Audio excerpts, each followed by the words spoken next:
What if everything you thought you knew about Islam was wrong? What if the real revolution wasn't loud, wasn't political, wasn't driven by conflict but by compassion, discipline, and a humanity so deep it rewired the way I see the world? This isn't a story about religion. It's a story about unlearning fear. It's about discovering a faith woven with peace, purpose, and responsibility. A faith that didn't just challenge my assumptions, it shattered them. A quiet revolution began in me, not in headlines, but in the way people prayed, the way they served, the way they cared for strangers like family. And once I stepped into that truth, I couldn't go back. So stay with me for the next minute, because what I'm about to share isn't just a perspective shift. It's a transformation. The kind that might just rewrite your understanding of life, the same way it rewrote mine. What if the moment you thought you understood the world was actually the moment you were living inside the biggest misconception of your life? What if the ideas you believed were solid, the narratives you absorbed without question, and the opinions you defended with confidence were based on shadows, not substance? That's what happens when a quiet influence enters your life so subtle that you don't notice it at first, yet powerful enough to pull apart the walls you once believed were unshakable. This is what personal transformation feels like when understanding Islam becomes part of your inner landscape. Not a loud revolution, but a silent dismantling of assumptions, replacing them with something unsettling, unexpected, and profoundly human. Imagine waking up one day and realizing that everything you thought you knew about a faith, its people, its values, its essence, was shaped by noise. News cycles designed for panic. Cultural narratives designed for division and secondhand. Opinions formed by people who never bothered to listen. A picture that being slowly interrupted by something gentler. A conversation with someone who carries a quiet dignity. Story about charity given without recognition. A moment where you see compassion practiced not as a performance but as a lifestyle. Each of these moments works like a crack in the old foundation. One crack doesn't destroy the structure, but many. They begin to shift the entire world under your feet. Personal transformation through understanding isn't dramatic, it's destabilizing. It forces you to ask uncomfortable questions. What if the values I've been taught to fear are the very values the world desperately needs? What if the compassion embedded in Islam isn't just a religious concept, but a practical blueprint for living with others? What if the discipline you see in daily prayer isn't about rigidity, but about creating a rhythm that keeps a person anchored in a chaotic world? And what if everything I dismissed was actually everything I needed to understand? There's a strange discomfort that comes with discovering you were wrong about something big. It shakes your pride. It disrupts your certainty. But it's also strangely liberating. When your understanding of Islam begins to shift through real encounters, instead of sensational headlines, you start realizing how much of life you've been seeing through a fog. You start noticing the beauty in practices you once overlooked. You begin appreciating how a simple greeting like salam carries a wish for peace each time it's spoken. You start understanding why millions of people find strength in surrender and weakness, but surrender in clarity, purpose, and alignment. And what if that understanding transforms you in ways you never planned? You begin noticing how the emphasis on intention changes how you look at your own actions. You begin rethinking success, not as accumulation, but as contribution. You start paying attention to your own inner noise, because you've seen how a calm heart can make the world feel less chaotic. You begin valuing community not as convenience, but as responsibility.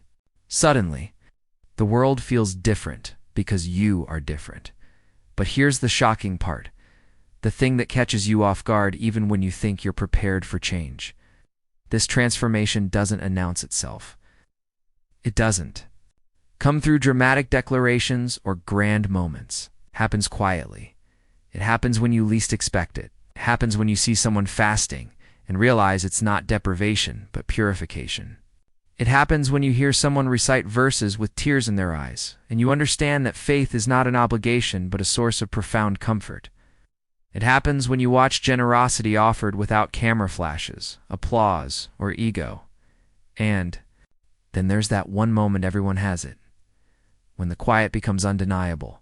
The moment when you feel a shift inside you, when you realize you're no longer observing Islam from the outside, you're understanding it from within. It's not converting, not adopting, not joining, but understanding. Understanding in a way that pierces through stereotypes and settles into your consciousness with a weight you cannot ignore. That's when personal transformation becomes personal truth. And it's astonishing how much one truth can unravel. You start questioning other assumptions you once carried so tightly. You start seeing people not as labels, but as experiences you haven't had yet. Start recognizing that the real revolution in your life isn't loud, isn't public, isn't political, it's internal, quiet, persistent, and irreversible. This is the quiet revolution. The one that begins when understanding replaces assumption, when curiosity replaces fear, when humanity replaces misconception. And once that transformation starts, there's no going back. What if the smallest, quietest habits in someone's life were actually the loudest evidence of who they truly are? What if the things you barely notice, the way someone pauses to reflect before acting, the way they treat a stranger with dignity, the way they carry gratitude like a hidden treasure, were the real clues to a belief system you thought you already understood? It's the unsettling power of seeing how Islam influences daily life. It doesn't overwhelm you like a wave. It seeps in like water through cracks, shaping everything from the inside out until suddenly you realize you've been looking at the world with the wrong lens all along. Imagine spending your whole life believing that faith is loud, that it lives in big speeches, dramatic rituals, public displays, and then you encounter Islam, not in the mosque or in a debate or in a headline, but in the tiniest gestures. A person waking up before dawn, quietly preparing to stand in prayer while the world sleeps. Someone stopping their day not for show, not too impressed, because a call reminds them they're part of something bigger than their deadlines or desires. Someone giving charity anonymously, almost secretly, as if generosity loses value once it's witnessed. These aren't dramatic moments, yet they hit harder than any argument ever could, because they reveal a discipline that isn't rigid, it's chosen. A compassion that isn't talked about, it's lived. And what if witnessing this rhythm forces you to question your own? You see someone living with intention so effortlessly that it exposes how directionless your own routines have been. You watch a person pause before eating, whispering gratitude, and suddenly your own meals feel rushed, unconscious, almost empty. You watch a community gather not because of an emergency or event, but simply because connection is part of their spiritual DNA. It shocks you not because it's foreign, but because it's familiar in a way you forgot life could be. There's something almost haunting about the quietness of it. The way a person can discipline themselves to pray multiple times a day, not out of fear, but out of love. The way fasting becomes an act of cleansing, not punishment. The way forgiveness is encouraged, not as a moral high ground, but as a release. A liberation from the burden of holding anger. And in these small details, you start noticing your own contradictions. Why do we rush through days without reflection? Why do we treat discipline as a restriction instead of a pathway? Why do we fear silence when silence is where meaning often hides? The shocking truth is that Islam's influence on daily life isn't about grand gestures, it's about constant alignment. A person can't pray 5 times a day without reorganizing their ego. A person can't fast for a month without reorganizing their desires. A person can't give charity regularly without reorganizing what they consider enough. And as you observe these patterns, something inside you begins to rearrange too. Not because anyone told you to change, but because you've seen a version of life that feels more grounded than your own. What if the peace you've been searching for exists in the same quiet routines you once overlooked? The peace of knowing where your time goes, where your heart aims, where your values stand. The peace of living with boundaries not set by society's chaos, but by your own clarity. The peace of waking up with purpose instead of pressure. And then comes the real shock. You start craving that quiet. You start craving the intentionality. Start craving the calm that comes from anchoring your day in something bigger than your impulses and anxieties. You start wondering why the world taught you to fear a faith that produces such gentle strength. You start realizing that misinformation didn't only distort your understanding of Islam, it robbed you of learning from the beauty within it. The subtle influence of Islam on daily life becomes a mirror that shows how rushed, reactive, and overwhelmed modern life often is. A mirror that reveals how rare it is to find people who live with principles that aren't flexible depending on mood or convenience. A mirror that forces you to confront the gap between who you are and who you could be if your life had that same anchor, and once you see it, you can't unsee it. Once you witness the quiet revolution of discipline, compassion, and reflection woven into ordinary moments never feel ordinary again. The world feels different, not because it changed, but because you finally started noticing what was always there, quietly waiting to be understood. What if the biggest lies you ever believed weren't whispered to you by enemies, but handed to you by the world you trusted? What if the misconceptions you carried about Islam weren't born from truth, but from a system that profits from fear, division, and misunderstanding? What if the version of Islam you thought you knew was nothing more than a distorted reflection one, designed to shock you, scare you, and shape your opinions before you ever had the chance to discover the reality for yourself? Imagine going through life thinking you've already figured out what a whole faith represents, only to realize you never actually encountered it to encounter noise. Headlines crafted to provoke, images curated to manipulate, narratives built not on knowledge but on ignorance. It's terrifying when you realize how easily entire populations can be convinced of something untrue, not because they are hateful, but because they were never invited to understand. And what if one small experience cracks that illusion? Maybe it's a conversation with someone who speaks about their faith with gentleness instead of aggression.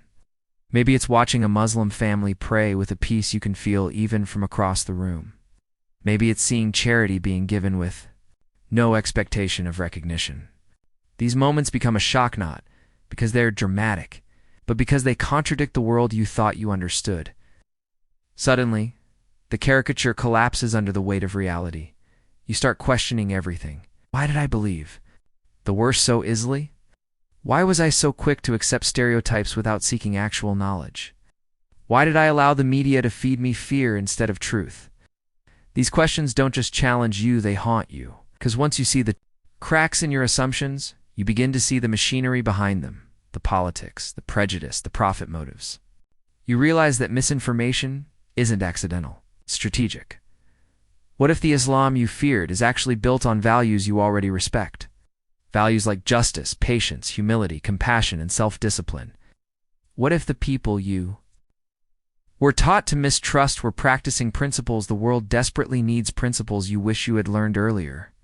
Suddenly, the shock shifts from how could they live like this to why did no one ever tell me the truth? And then you start digging deeper. You learn that the word Islam itself comes from peace. You learn that the Prophet taught kindness even to those who opposed him. You learn that charity isn't optional, it's a duty. You learn that protecting the dignity of others is a fundamental requirement. You learn that mercy isn't a weakness, it's a command. It's truth. It feels like a slap, a jolt, a wake-up call. Because for every truth you uncover, you remember a lie you once believed. The world makes it easy to swallow stereotypes, but understanding makes it impossible to keep them. What if every assumption you held was built on fragments of half-truths and exaggerated stories? What if every negative headline you read was just one tiny drop in an ocean of untold kindness, generosity, intelligence, and humanity within the Muslim world? The shock isn't that Islam is different from what you thought. The shock is realizing how thoroughly the truth was hidden from you. And then comes the painful part. Accountability. You start asking yourself how many times you judged someone before knowing them. How many times you stayed silent when misinformation was spread around you. How many times you allowed fear to replace curiosity. These realizations sting because they reveal not only the flaws in the world's narrative, but the flaws in your own habits of thinking. But within that discomfort lies transformation. Once you confront the misconceptions, you begin to see people differently. You begin to see humanity where you once saw stereotypes. You begin to see nuance where you once saw simplicity. You begin to see individual stories instead of one-dimensional labels. And that shift is powerful, dangerously powerful to those who rely on division to maintain control. What if understanding Islam becomes the moment you reclaim your own mind from the world's influence. What if challenging your misconceptions becomes the first step toward becoming someone who thinks independently, listens deeply, and refuses to be manipulated by fear? Understanding doesn't just rewrite your perception of a faith. It rewrites your perception of yourself. And the most shocking part isn't the truth. You learn about Islam. The most shocking part is realizing how easily the world convinced you to fear something profoundly beautiful.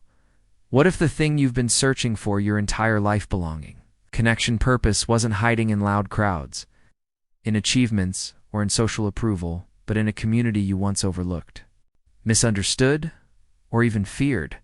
What if the strongest, most transformative force wasn't an individual journey at all, but the power of people who move together with a shared sense of responsibility, compassion, and faith? That's the shock that hits you when you witness how Islamic communities operate, not with chaos, not with ego, but with a unity so solid, so instinctive, that it exposes how fragmented and lonely the modern world has quietly become. Imagine stepping into a space where no one knows your name, yet you immediately feel like you matter. A place where people greet you with warmth, not because they want something from you, but because their faith commands them to honor your dignity. A place where the poor are not dismissed, the lonely are not forgotten. And generosity is not an event, it's a lifestyle. It's disorienting at first. You're used to transactions, not genuine care. You're used to individuality, not interconnectedness. You're used to the world telling you to look out for yourself, not to lift everyone around you. What if the thing that shocked you most wasn't the rituals, the prayers, or the language, but the way people show up for each other without being asked, without seeking praise, without expecting anything in return? You see someone carrying food to a Neighbor who's going through a hard time, another person paying someone's medical bill, quietly so they don't feel embarrassed. A group of volunteers cleaning the mosque long after everyone has gone home. None of them brag, none of them broadcast it, simply what community means here. And suddenly you realize how rare this is in the world you come from.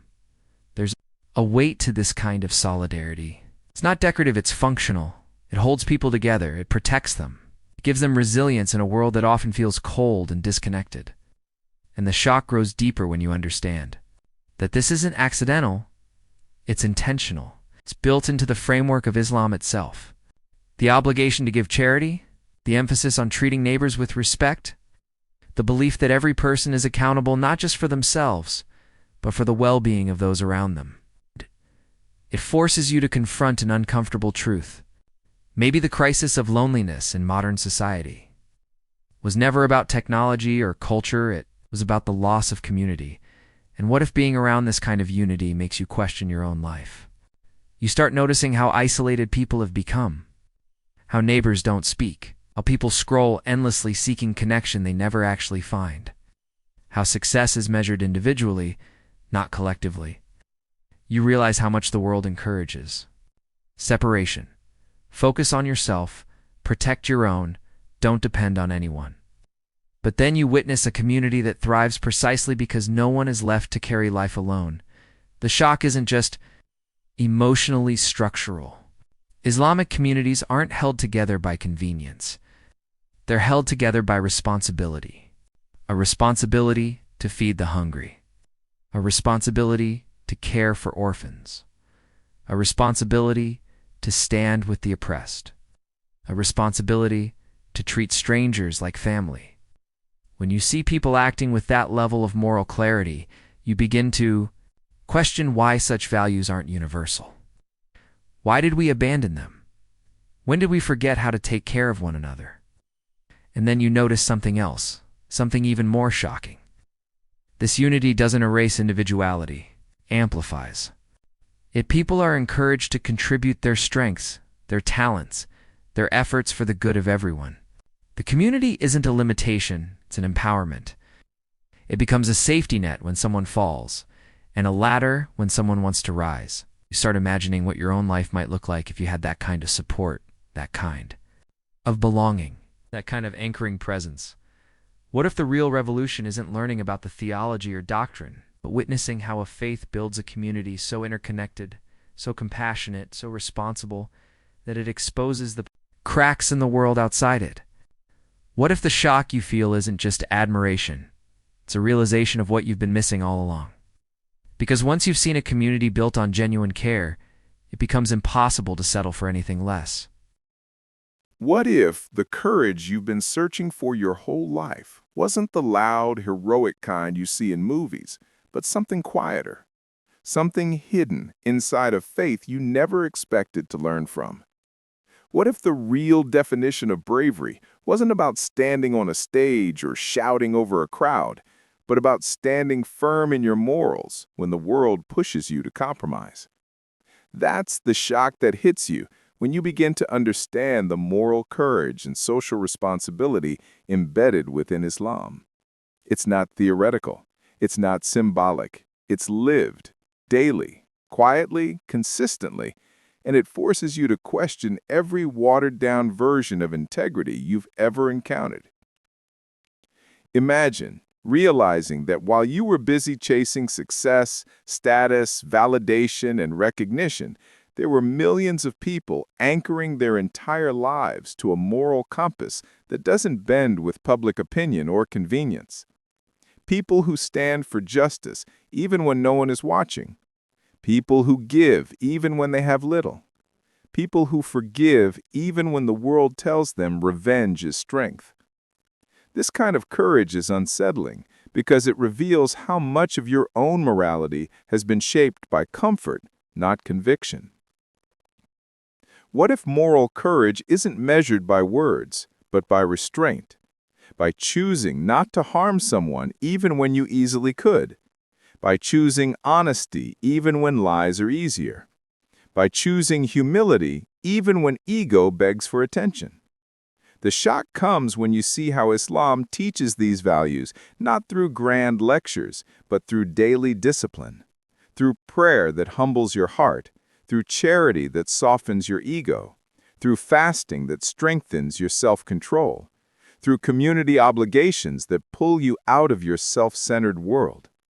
Then comes the moment you witness someone standing up for someone weaker, not because they're trying to be a hero, but because their faith commands justice.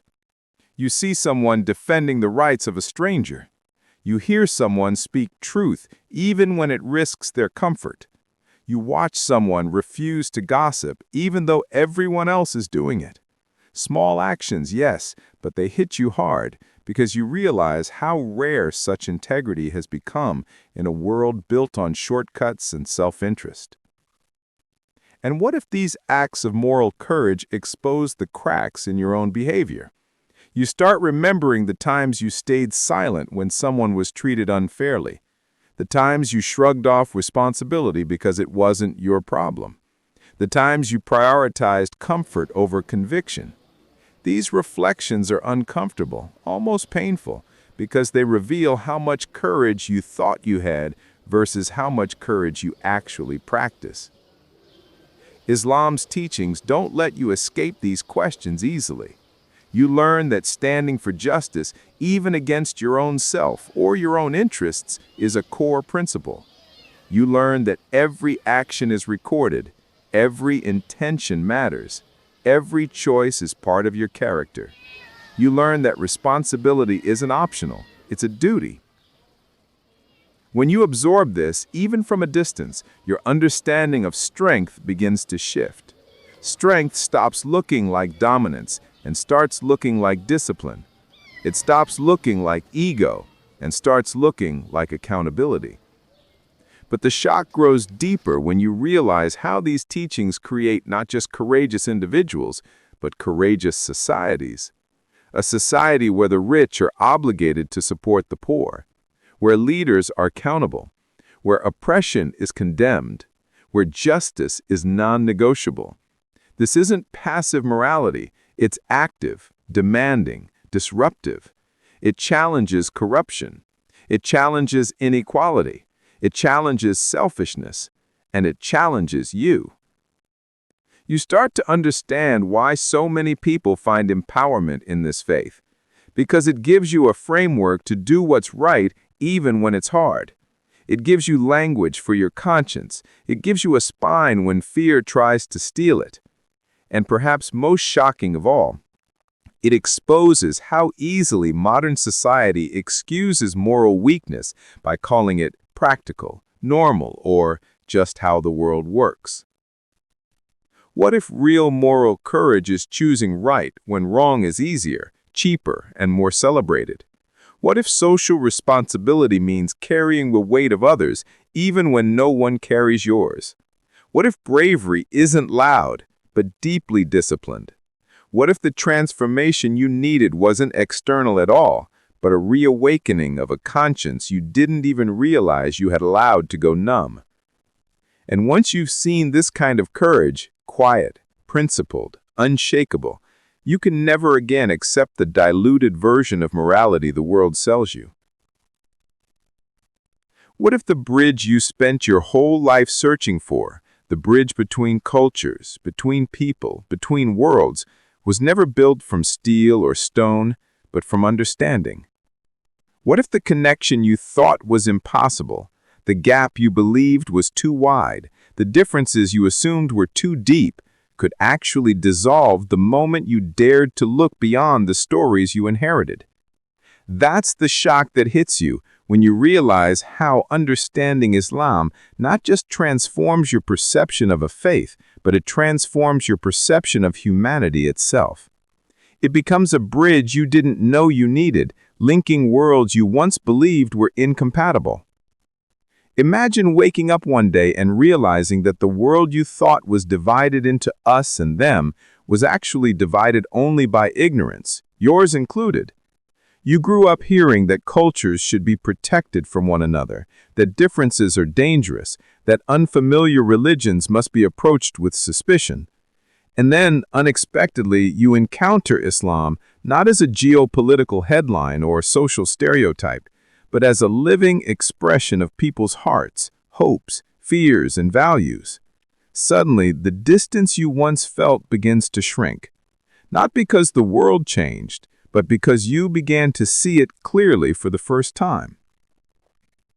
What if every assumption you held about other cultures wasn't just wrong, it was preventing you from discovering parts of yourself? You start noticing how Islamic traditions echo universal human experiences: the desire for peace, the longing for purpose, the need for community, the yearning for something greater than material life. The shock isn't in how different Muslims are from you. The shock is in how similar their aspirations are, how human their struggles are, how familiar their dreams sound when you finally listen without filters. And then something even more surprising happens. You begin to realize that Islam isn't a world apart from yours, it's a world that can stand alongside yours, enriching it. You hear verses about mercy and find they resonate with values you were raised with.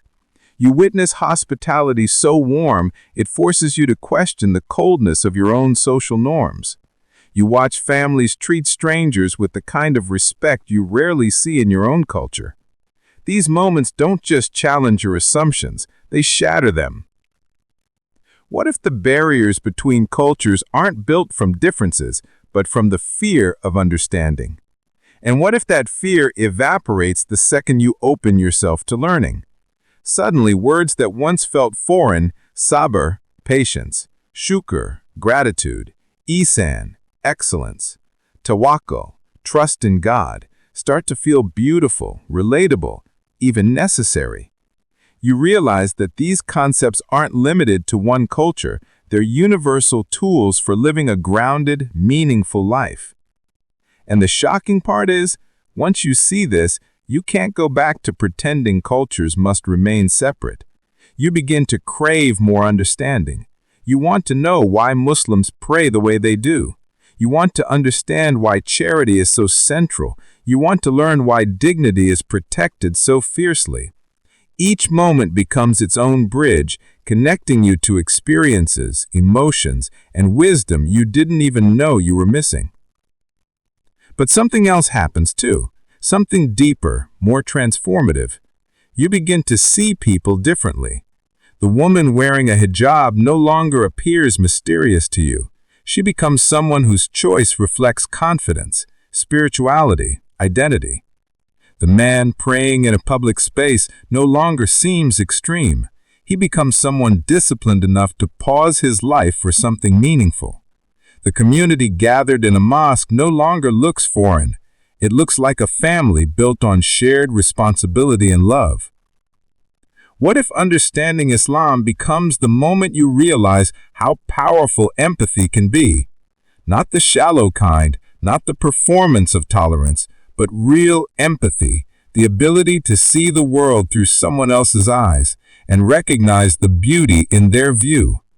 It's shocking how quickly empathy dissolves prejudice, how fast curiosity replaces fear, and how naturally respect grows when you stop relying on second-hand narratives and start seeking first-hand truth. And then comes the final shock. The bridge you thought you were building toward another culture was actually a bridge back to yourself, a bridge to your humility, your humanity, your capacity for connection. Understanding Islam doesn't just connect you to Muslims, it connects you to people, to meaning, to a world